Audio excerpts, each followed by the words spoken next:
Quentin, you are in the first box. All right. This week, I've mostly been working on some of the Weaver backlog. So we've been talking in our Monday meetings a little bit about what kind of our vision for the Weaver is and what it could do. And we had talked early on one of our admin calls about this idea of like feature parity with something like Google Forms for basic automation needs. And So, putting some logic in, right? A little bit of putting in some logic, yeah. I'm trying to work on some of the low-hanging fruit first. So like this week, I expanded the list catalog to fit more the topics. I'm going to add some navigation. But yeah, logic really shouldn't be too bad of a thing to add. And it's probably, yeah. Just some of the things to make it a little bit more robust, to actually do like basic editing inside the Weaver, to really kind of try something and then change it in your mind about it, and to get it more like a final product without having to do as much of the coding without taking away its advantages. Yeah, so that's mostly what I've been working on. And then I have some to-dos for the Court Forms Online redesign stuff. That was kind of what got me back into the Weaver, because a lot of the code has to change in the Weaver to support the features for syndicating interviews from multiple DocAssembly servers. And then probably, since I'm going to be presenting about Rate My PDF, probably next week, I'll be doing some work on Rate My PDF before I present it. That's it. All right, Michelle. Yeah, deep dive was interesting. A discussion about kind of what the major goals were. That was a really interesting discussion. the what goals, Michelle? The major goals of the Weaver, like the overarching goals of the Weaver or the project in general, and how they mesh, and kind of what our target audience is. I think I'm looking forward to more discussions on that. That was the three of you, right? You, Bryce, and Quentin. Yeah. I'm sure more people can join if they want, but just really appreciated that. I've mostly been working on like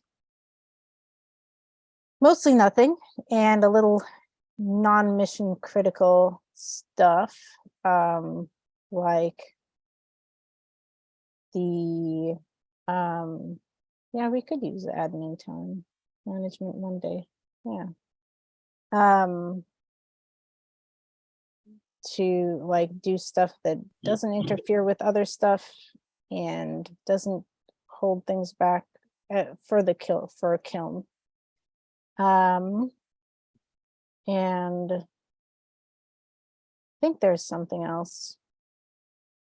Well, we met yesterday, didn't we? Right. We've met about the income module stuff, and we would like to do more research, but we've identified like 2 or 3 things that should be implemented. We'd like to confirm with Jack that they don't have ideas that we haven't hit on to include, and then we have to decide if that's enough information to just go on with, and to say, after that, the itemized job is fully ready to go. I mean, it doesn't mean we couldn't make changes later on, but I think there's some stuff we'd prefer to do some research about first if we could. But yes, the question is how far to go before we feel that we have enough information for that, and how to get more information if we feel we need more information. Caroline can talk more about that. Anyway, I think that's mostly, that's it. I think some office hours stuff and some like testing stuff with Mia and Stavros, which was fun. Right. Fun stuff is always fun, or by definition fun. Caroline. Yeah, so the two things I wanted to say is that we're working on, well, I guess it's whatever. The AL income thing, and Jack wasn't able to come yesterday, and they're going to be out for the next month. So I'm wondering if we could just go ahead and work on, and one of the things I was thinking that would make that, I mean, the only other person in this sort of group is Chris from Vermont. And I think the way to keep people engaged in this kind of theoretical thing is also to do something. So I'm hoping that we'll start working on Chris's the Vermont's financial statement, and I'm hoping maybe I can do some of Massachusetts. So we're actually practically accomplishing something, and then in the process of doing that, we'll come across various stumbling blocks and challenges that we can maybe update the documentation or figure out what are we not understanding when we're actually trying, as developers, we're actually trying to go through this and figure out how to do it. I mean, we might be able to, one of us might be able to just check in with Jack to see if the ideas we came up with yesterday.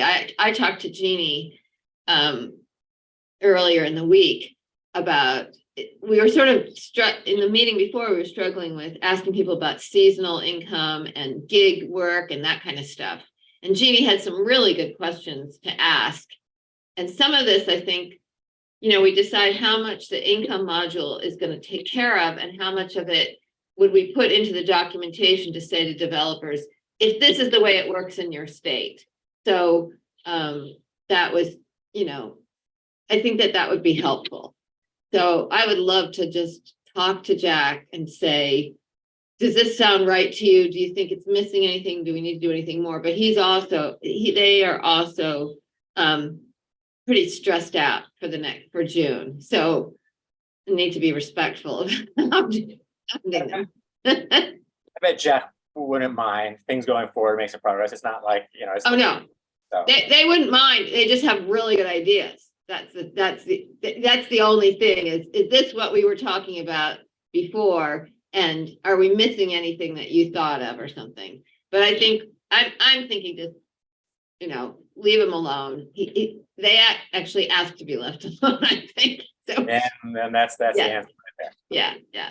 So maybe we could just go forward with what we've got, and then, in a month. And I also think we'll learn a lot just by trying to practically implement the module in a real, You can always touch base back with Jack later. Yeah. If you have the recording, Michelle, I think you could leave it. But if Jack's asked to, we might not want to just throw something else on there that they didn't feel that they got to look at. Yeah. Since they've asked that I don't think there's a need to tag them or anything. Yeah. So if you feel the need to save it or share it up there for posterity, I wouldn't tag or make it implied in any way that someone should look at it. Yeah. I'm sorry. We could wait till they're back and see if they want to watch I it. was watching the recording. I was responding to stuff in chat. Yeah. All right. And then my other thing is, there's two parts to this, but I wanted to learn a little bit more.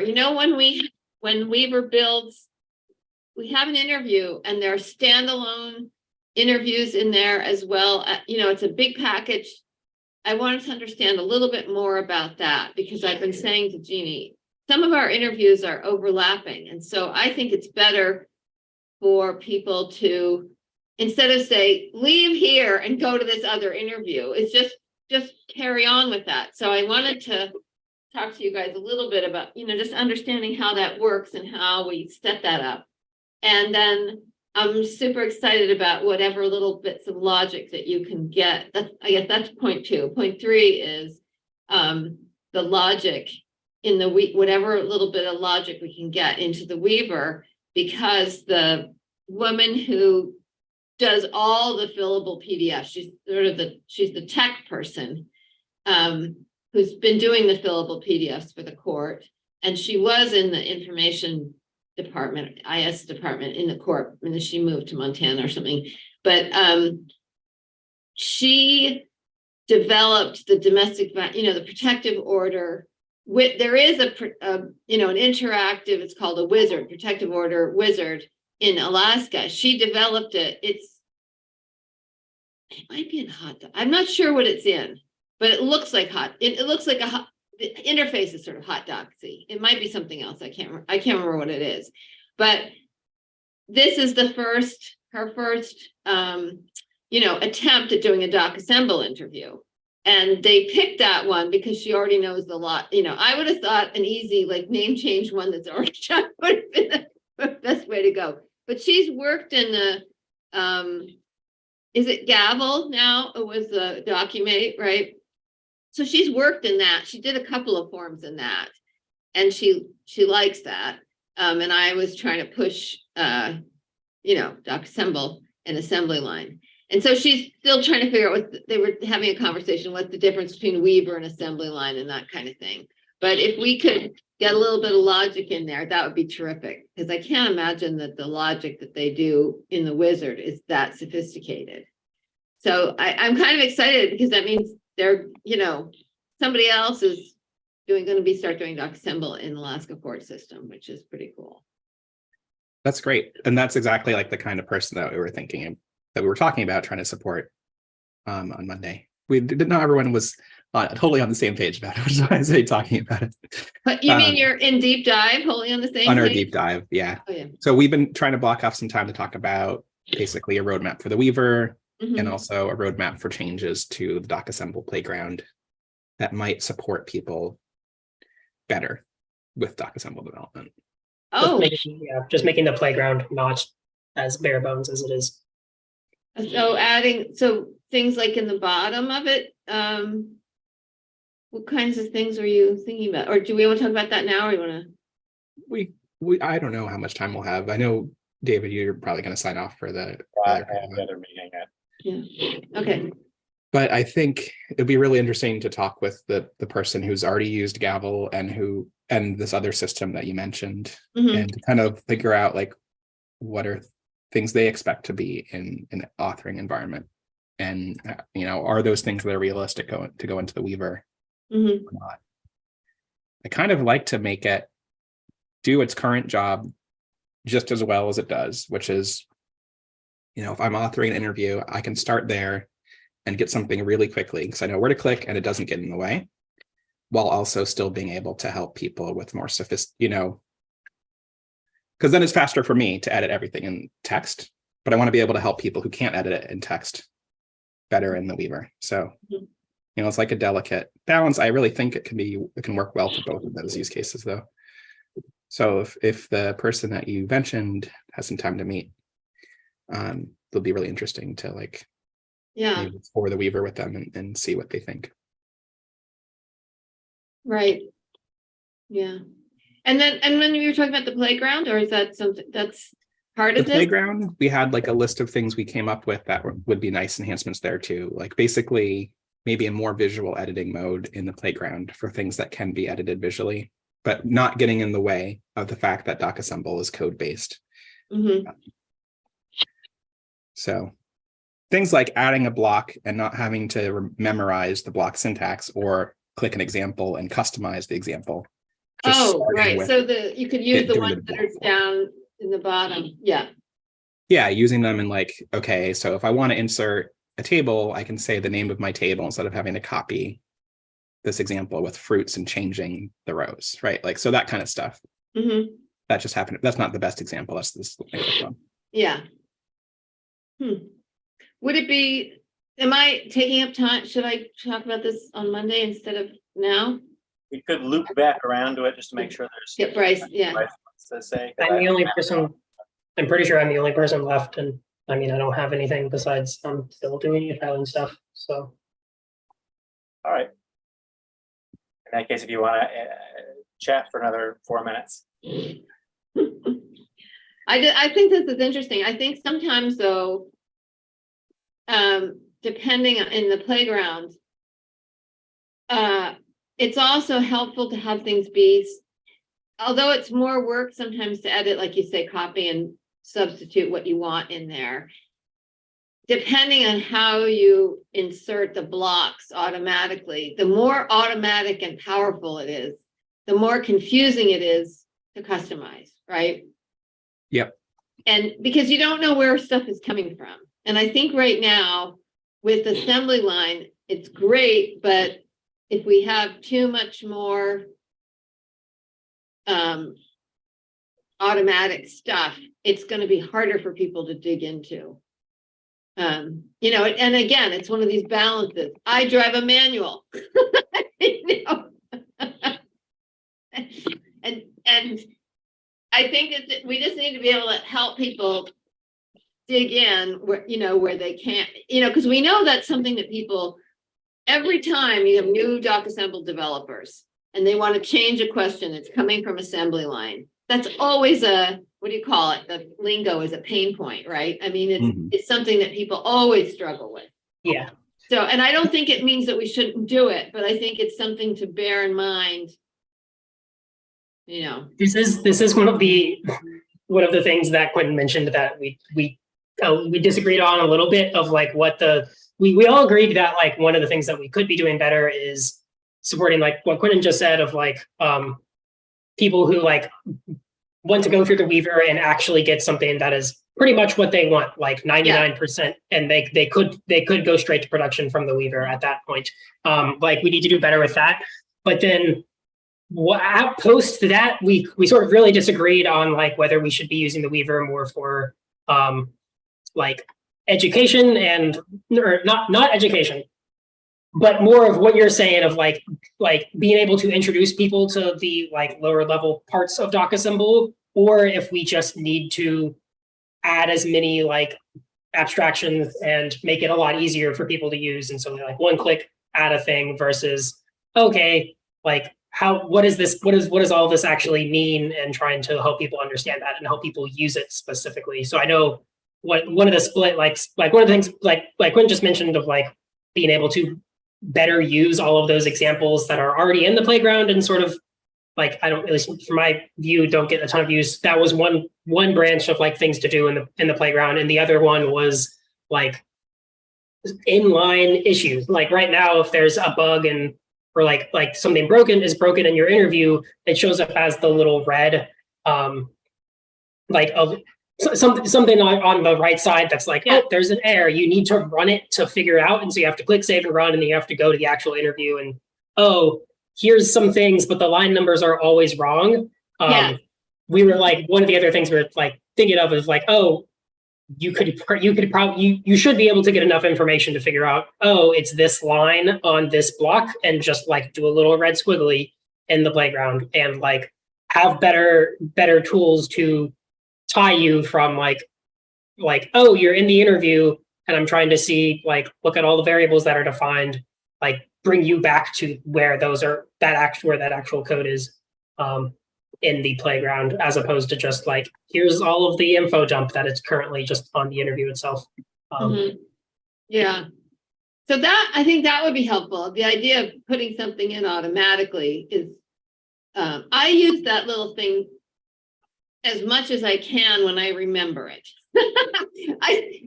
I'll go wading through the various documentation. Usually I start with Suffix boot camp, then I go to Quentin's legal tech class, and then I go to Jonathan's documentation. And then I think, oh, there's probably an example in the playground, which sometimes there is and sometimes there isn't, or sometimes I remember and I go there first. So I do find those things are really helpful down there. And mostly it's syntax.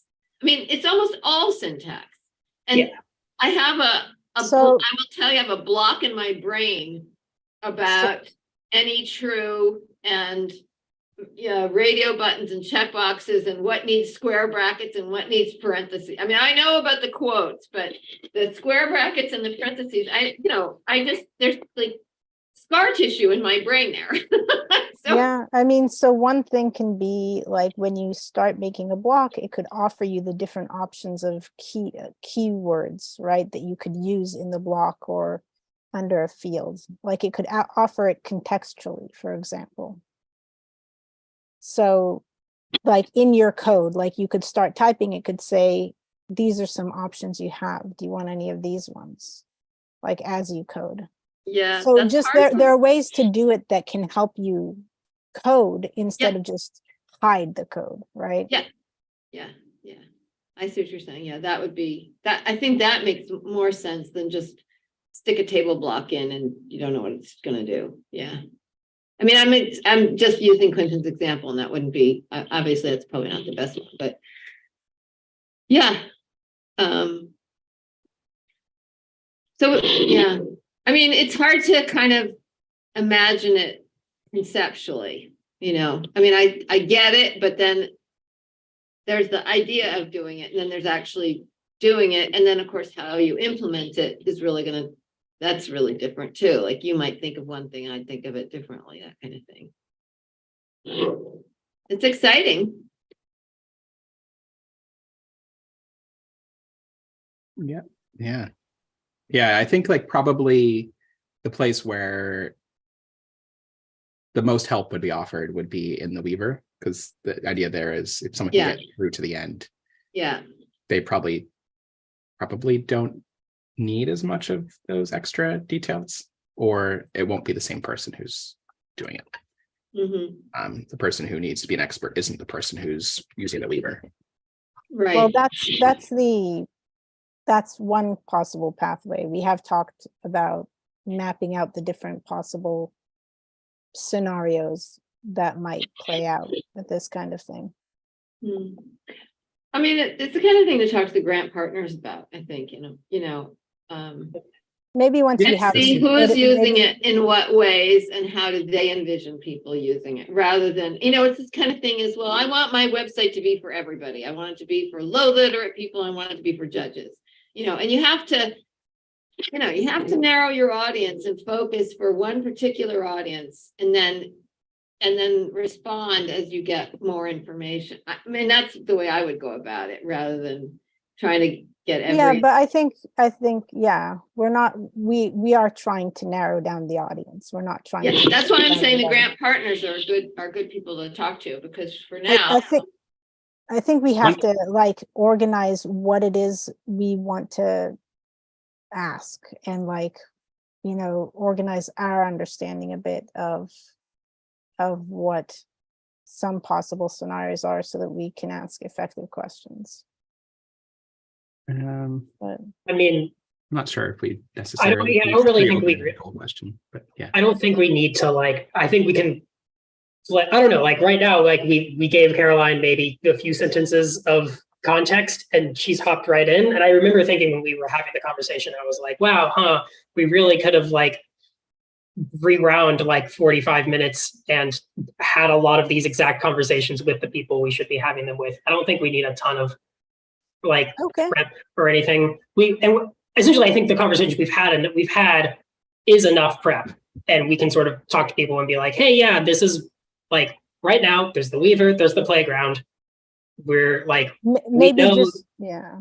Well, yeah, and we know we want to make those better. How do y'all think we should make those better? And start a conversation. And if they need a little bit more leading, then we can lead with the We've also identified some sort of people who these archetypes of y'all are some of these people of you're learning DocAssembly, and you are you're pretty good at DocAssembly. You might not be an expert yet, but you're there and you're using it effectively. There also might be other people in your organization who know generally about guided interviews, but don't know anything about DocAssembly, or having trouble trying to pick it up. How do you what do y'all So this is the kind of brainstorming I'm talking about. This is effectively user research. And I think it would be good to come up with a plan about how not to ask leading questions or insert our own. This isn't research or plans in. This is focus. Well, okay, user research would be if they're using something. A focus group is user research. I think we could get bogged down in a something. lot of process. So maybe at this point, I think maybe it's good we don't have to record all of this debate. Probably. Oh yeah. So that's Thursday. Let's start off the recording.